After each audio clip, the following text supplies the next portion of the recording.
Ini adalah kisah Kitano Seiichiro, pemuda berhati malaikat namun berwajah iblis.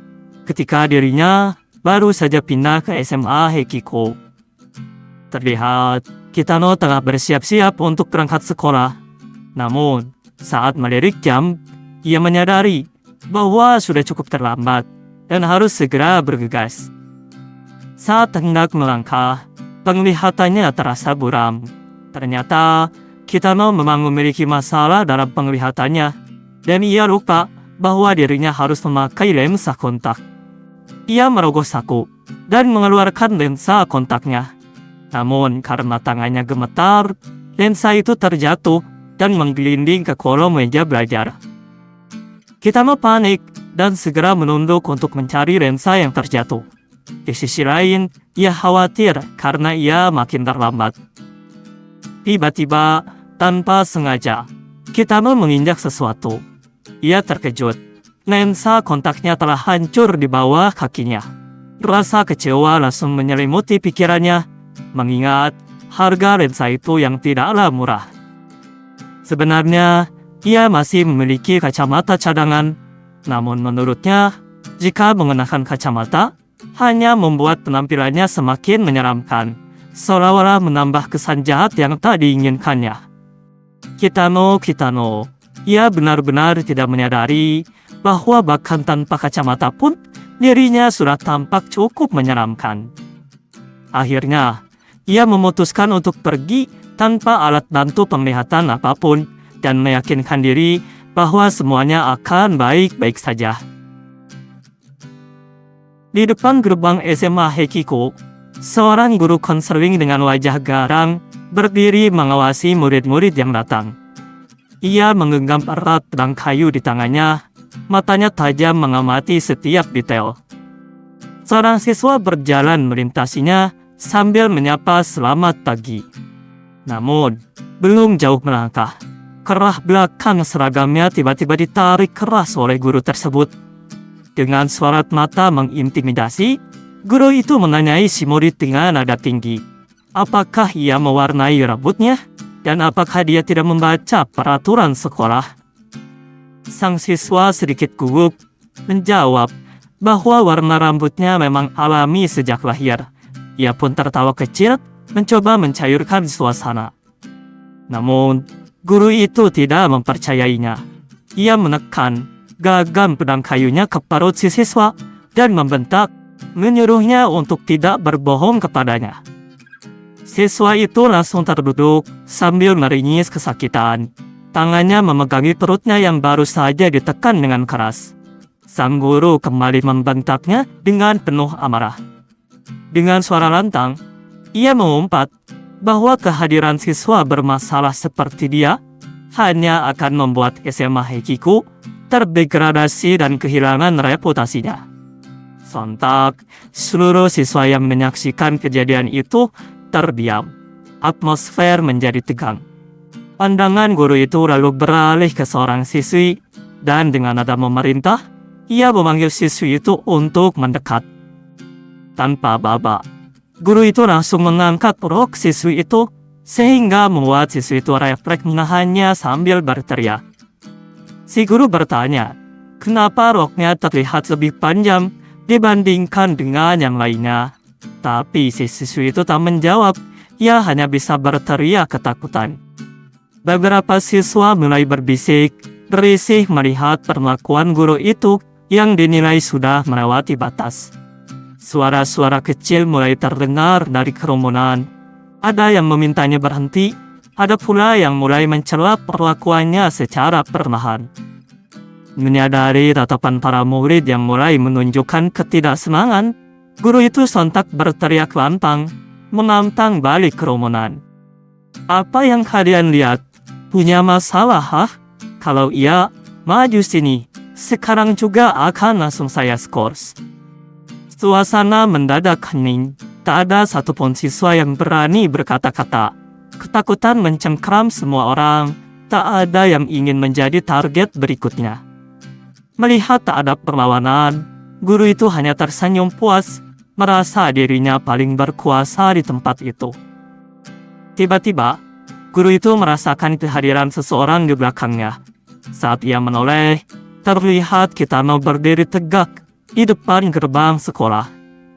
Guru itu tampak terkejut dan bertanya-tanya siapa dia, karena ia belum mengenal Kitano yang baru pindah ke Hekiku beberapa hari lalu. Namun para murid langsung mengenalinya dan menyebut Kitano sebagai orang yang mengendalikan Hekiku dari bayang-bayang.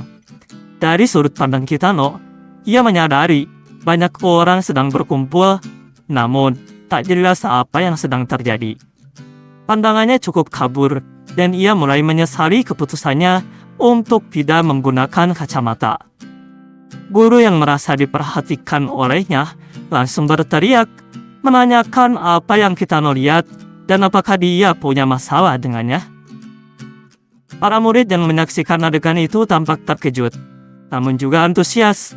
Mereka menyadari bahwa guru konseling galak yang penuh kekerasan itu kini berhadapan langsung dengan Kitano, sang guardian bayangan dari Hekiku. Kitano yang pandangannya masih kabur, tidak menyadari bahwa guru itu sedang menunjuk dan memarahinya. Ia hanya mendengar suara teriakan, dan dalam benaknya bertanya-tanya, siapa yang sedang dimarahi. Ia berpikir bahwa orang itu pasti telah melakukan sesuatu yang sangat buruk, sehingga membuat guru itu berteriak seperti itu. Sementara itu, guru yang merasa diabaikan semakin marah. Ia kembali berteriak, menegaskan bahwa ia sedang berbicara dengan Kitano dan bertanya apakah ia mendengarnya. Kitano hanya diam mengernyitkan dahi, berusaha memfokuskan pandangannya yang masih buram. Guru itu yang sudah sangat kesal, akhirnya melepaskan rok siswi yang sedari tadi ia genggam, lalu berjalan menghampiri Kitano dengan langkah penuh emosi. Tepat di hadapan Kitano, ia kembali berteriak, menanyakan apakah Kitano punya masalah dengannya, lalu langsung menantangnya tanpa ragu. Barulah saat itu, Kitano menyadari bahwa guru itu ternyata sedang berteriak kepadanya. Guru itu melanjutkan teriakannya, kali ini mempermasalahkan alis Kitano yang tampak tidak ada, mengira Kitano telah mencukurnya habis. Para murid yang menyaksikan semakin penasaran, menahan nafas menunggu apa yang akan terjadi selanjutnya. Guru itu telah mengucapkan sesuatu yang seharusnya tak dikatakan. Kitano menghela nafas pelan, lalu dengan tatapan serius yang tanpa sadar tampak mengintimidasi, ia berkata singkat, meminta maaf, dan menjelaskan bahwa ia memang seperti ini sejak lahir. Seketika, wajah guru itu berubah, kaget bercampur takut. Para murid pun ikut terdiam, menyangka Kitano telah menantang balik sang guru tanpa rasa gentar. Merasa ditantang, guru itu refleks mengayunkan pedang kayunya ke arah Kitano. Namun, gerakannya terhenti saat kembali menatap wajah Kitano yang tampak begitu mengintimidasi. Seketika, muncul keraguan di benaknya.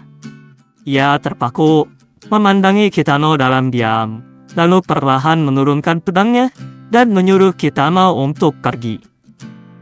Dengan sopan, Kitano membungkuk dan mengucapkan permisi sebelum melangkah pergi meninggalkan tempat itu. Sementara itu, sang guru terengah-engah, berdiri kaku seolah baru saja mengalami sesuatu yang sangat menakutkan. Menyadari para murid masih berdiri di belakangnya, sang guru berteriak marah sambil mengayunkan pedangnya ke udara. Ia memerintahkan mereka untuk segera bubar. Wajahnya tampak sangat kesal, harga dirinya seolah dipermalukan di depan banyak murid. Di dalam kelas 1-1, para murid saling membahas kejadian antara Kitano dengan Kishida, seorang guru konseling.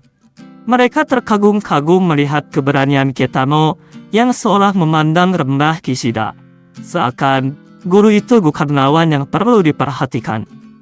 Mereka juga membicarakan pernyataan Kitano bahwa wajah menyeramkannya memang sudah seperti itu sejak lahir, sesuatu yang sulit mereka percaya.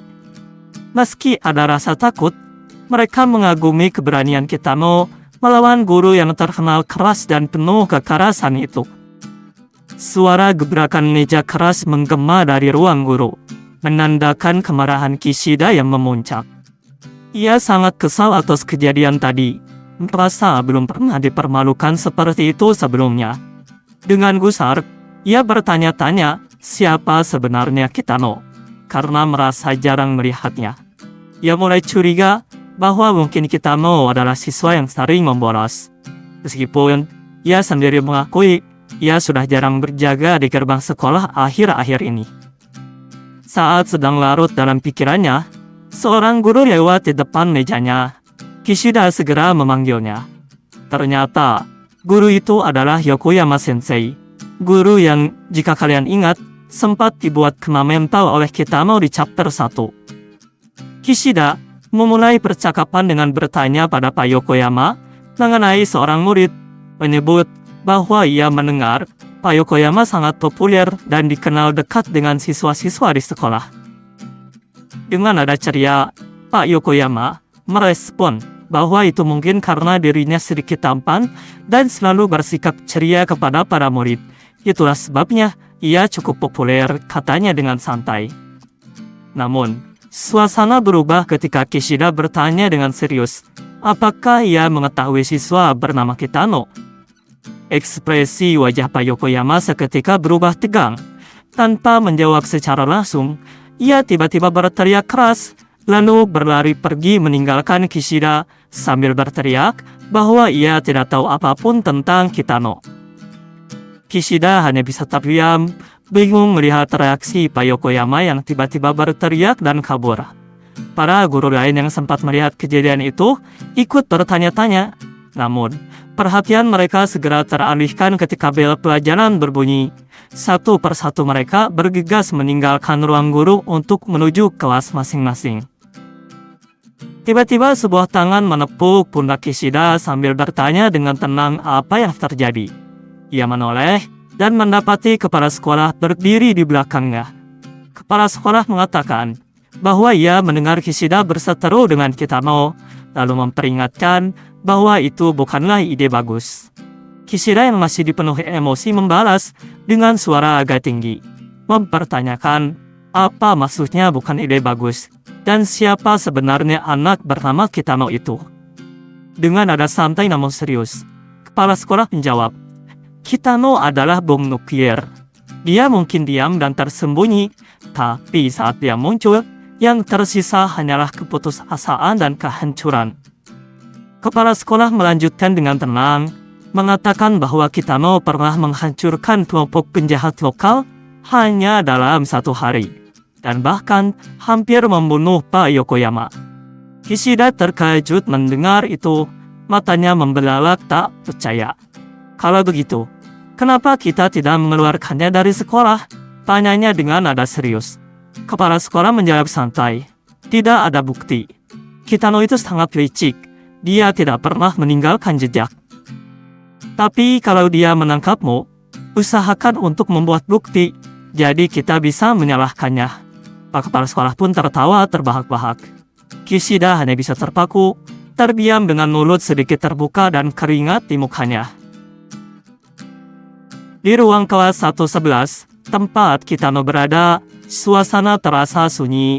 Para murid hanya menatap guru yang sedang menulis di papan tulis. Tiba-tiba, kapur yang digunakan guru itu patah. Refleks, ia ingin mengambilnya. Ia sedikit mundur, tapi justru menyenggol meja guru hingga barang-barangnya berantakan. Guru itu menghela nafas berat sambil membereskan meja, lalu bergumam pelan, kenapa aku harus menderita seperti ini? Ia pun kembali berdiri dan melanjutkan pelajaran. Sementara itu di tempat duduknya, ekspresi wajah Kitano terlihat makin menakutkan. Dalam hatinya, ia kesal karena tak bisa melihat tulisan di papan. Meskipun sudah mencoba menyipitkan mata, ia benar-benar menyesal tidak memakai kacamata tadi pagi. Namun para murid malah salah paham. Mereka mengira Kitano sedang sangat marah. Mungkin karena kejadian pagi tadi dengan Kishida. Beberapa murid mulai berbisik, membahas ekspresi wajah Kitano. Salah satu dari mereka berkata bahwa kemarahan Kitano sepertinya akan bertahan sepanjang hari. Yang lain mengangguk setuju, bahkan menyebut bahwa hari ini Kitano mungkin sedang berada di puncak emosinya. Mereka pun sepakat untuk tidak melakukan apapun yang bisa membuat Kitano marah. Ketika Pak Guru hendak menghapus tulisan di papan tulis, tiba-tiba Kitano berteriak keras, membuat semua orang kaget. Guru itu refleks bertanya ada apa. Dalam benaknya, Kitano ingin menyuruh guru itu untuk tidak menghapus tulisan karena ia belum selesai menyalinnya. Tapi di sisi lain, ia tak ingin menahan semua orang. Kitano pun meminta maaf dan berkata bukan apa-apa. Para murid mengira itu adalah teriakan penuh kemarahan. Mereka yakin kemarahan Kitano benar-benar telah meledak. Beberapa bahkan berpikir mungkin hari ini akan ada yang mati. Sementara itu, Kitano dalam hati memutuskan akan pergi ke ruang guru nanti untuk bertanya dan meminta bantuan. Ia sedikit kesal karena memiliki penglihatan yang buruk. Bel berbunyi, menandakan pelajaran telah usai. Kitano segera bangkit dari tempat duduknya, berniat menemui guru tadi untuk menyalin tulisan yang belum sempat ia catat. Ia pun langsung berlari keluar kelas dengan cepat. Para murid yang melihatnya mengira Kitano pergi untuk menyelesaikan masalah dengan Kishida. Bahkan ada yang berkata, "Selamat tinggal Kishida Sensei." Di ruang guru, Kishida Sensei tampak sedang menyerut pensil dengan cutter, sambil terus menggerutu kesal tentang kejadian tadi pagi. Namun gerakannya terhenti ketika mendengar percakapan dari guru yang mengajar di kelas Kitano. Guru itu tengah bercerita pada guru lain bahwa Kitano membuatnya sangat ketakutan hari ini. Guru lain penasaran dan bertanya apa yang terjadi. Dengan wajah serius, guru itu menjelaskan, seperti yang kita tahu, Kitano memang selalu tampak menakutkan. Tapi hari ini berbeda. Tatapannya penuh aura pembunuh, dia bahkan berteriak di tengah pelajaran. Sumpah, aku kira dia benar-benar akan membunuh seseorang. Ucap guru itu sembari dilanjutkan tertawa. Kishida yang menguping pembicaraan itu langsung tersentak panik. Wajahnya pucat, ia bergumam, "Apa dia marah padaku?" Tiba-tiba, Kitano memasuki ruang guru, mengejutkan Kishida dan beberapa guru lain. Kishida yang ketakutan langsung berjongkok dan bersembunyi di bawah mejanya. Kitano menyipitkan mata, berusaha mengenali sosok guru yang dicarinya, Pak Yamaguchi, yang tadi mengajar di kelasnya. Pandangannya perlahan menyapu ruangan. Beberapa guru berbisik cemas, menyebut bahwa Kitano tampak liar hari ini. Mereka bertanya-tanya apa yang akan ia lakukan. Kishida terengah-engah di bawah meja, nafasnya memburu penuh kepanikan. Sementara itu, Kitano akhirnya menemukan Pak Yamaguchi dan mulai melangkah perlahan ke arahnya. Para guru memperhatikan dengan waspada.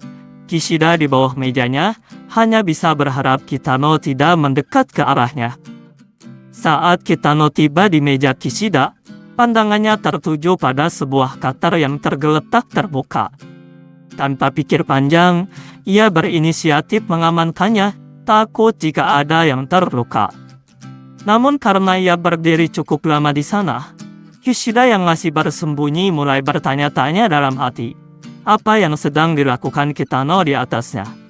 Tiba-tiba, cutter itu terlepas dari genggaman Kitano, jatuh dan menancap tepat di lantai hanya beberapa sentimeter dari wajah Kishida. Kishida terkejut, namun berusaha tetap diam, menahan nafas. Kitano, yang menyadari kecerobohannya, segera membungkuk untuk mengambilnya kembali. Tapi, cutter itu menancap cukup dalam.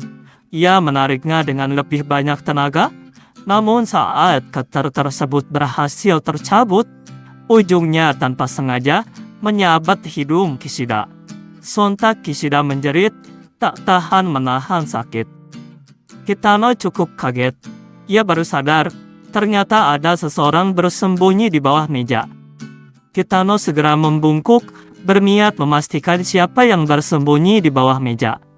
Wajahnya yang menyeramkan, ditambah dengan cutter di tangan dan tatapan tajam, membuat kesan seolah hendak melukai. Kishida yang panik, tak sanggup lagi menahan ketegangan. Dengan teriakan marah, ia mengangkat mejanya tinggi-tinggi, membuat perhatian seluruh ruangan langsung tertuju kepadanya. Lalu ia melemparkan meja itu ke arah Kitano. Namun Kitano mundur ke belakang berhasil menghindari itu, meski terlihat bingung atas apa yang terjadi. Kishida kini kehilangan kendali, berteriak lantang bahwa ia akan menumbangkan Kitano sebelum dirinya dibunuh. Dengan cepat, ia meraih pedang kayunya dan langsung mengayunkannya ke arah Kitano. Namun sekali lagi, Kitano berhasil menunduk tepat waktu, menghindari serangan tersebut. Kishida membabi buta menyerang, sedangkan Kitano terus mundur, berusaha menghindari setiap ayunan tanpa mengerti apa yang sedang terjadi. Guru-guru yang menyaksikan mulai panik, begitu pula Kitano kebingungan dan ketakutan, tak paham mengapa Kishida Sensei menyerangnya sedemikian keras. Salah satu guru berteriak agar seseorang menghentikan Kishida. Dua guru segera bergerak, menahan tubuh Kishida dengan penuh tenaga, sambil mengingatkan bahwa ia adalah seorang guru, lalu memintanya untuk tenang. Namun Kishida terus memberontak. Dengan satu ayunan lengan, ia membuat salah satu guru terlempar ke depan. Ia berhasil melepaskan diri, lalu berjalan cepat ke arah Kitano dengan wajah penuh amarah. Para guru lain mulai panik dan bertanya-tanya apa yang terjadi dengan Kishida. Beberapa dari mereka bersiap untuk kembali menahan Kishida. Sementara itu, Kitano berdiri membeku, tak mengerti akar semua kekacauan ini. Begitu sampai di depan Kitano, Kishida mengangkat pedang kayunya tinggi-tinggi, bersiap mengayunkannya dengan keras. Kitano yang ketakutan, refleks mengangkat kedua tangannya untuk melindungi kepalanya tanpa melawan. Beruntung, pedang kayu Kishida lebih dulu menghantam cutter yang masih digenggam Kitano. Kayu itu terbelah, dan ujung cutter tanpa sengaja berhenti tepat di depan wajah Kishida. Kishida terbiak. Para guru yang menyaksikan hanya bisa terpaku, mulut terbuka tak percaya atas apa yang baru saja terjadi. Di sisi lain, Kitano dalam hati diliputi ketakutan. Ia tak habis pikir, bagaimana mungkin seorang guru bisa bertindak seperti ini. Dengan wajah serius, Kitano memberanikan diri berbicara. Suara tenangnya mengandung tekanan. Sensei, kekerasan itu adalah hal yang buruk. Kishida, yang melihat ekspresi Kitano seolah sedang mengancam, hanya bisa membeku. Tubuhnya melemas, dan ia pun terduduk di lantai, seakan menyerah sepenuhnya, kalah telak tanpa perlawanan. Akhirnya, insiden ini disimpulkan sebagai bentuk pelampiasan stres yang tidak sehat dari Kishida Sensei. Para guru sepakat bahwa kondisi mental Kishida yang tidak stabil adalah pemicu utama. Dan seperti biasa, tak ditemukan satupun kesalahan pada Kitano. Namun, kabar yang beredar di kalangan murid justru berbeda. Mereka mendengar bahwa Kitano berlari ke ruang guru sambil mengacungkan pisau cukur dan menyerang Kishida, yang kemudian membuatnya dijatuhi hukuman tahanan rumah. Cerita yang terdistorsi itu pun menyebar cepat, membuat citra Kitano semakin menakutkan di mata para murid.